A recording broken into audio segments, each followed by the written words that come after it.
Wara l-ħamis f'summit ta' emerġenza fi Brussell għal mexxejja kollha tal-pajjiżi tal-Unjoni Ewropea intlaħaq bil li għandu jitwaqqaf immedjatament il-beħ ta' passaporti lir-Russi, Robert Abela u l-membri tal-Gvern Laburista qed jażlu li jagħmlu mod ieħor u qed jibqgħu jiddefendu l-beħ ta' passaporti lil persuni Russi.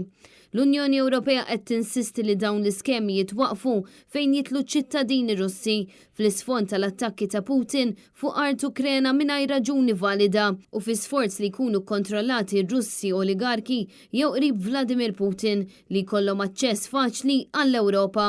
Meta l-ħadd filgħodu Net News staqsa lill-Ministru Giulia Farrugia Portelli dwar din il-kwistjoni, il-Ministru għażlet li taħrab milli twieġeb id-domandi tagħna u meta ma kienx taf twieġeb farfret fuq il-mexxej Laburista. Bħala gvern għalfejn ma tridux twaqfu il-beħ tal-passaporti liċ ċittadini Russi?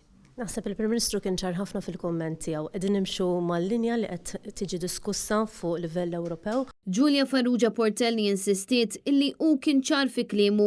Iżda fil-verità qabela kull ma għamel kien li evita li jkommetti ruħu li jżomm ma' sanzjonijiet li qed titlob l-Ewropa.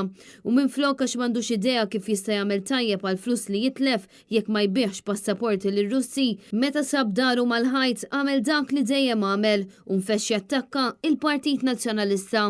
Dan l-aġir kemm tal-mexxej Laburista kif ukoll tal-Ministri tal-Gvern ta' Abela jikkonferma li l-Gvern m'għandu l-ebda intenzjoni li jwaqqaf din l-iskema lir-Russi minkejja li l-Ewropa mleta ċara li dan m'għadux aċċettabbli.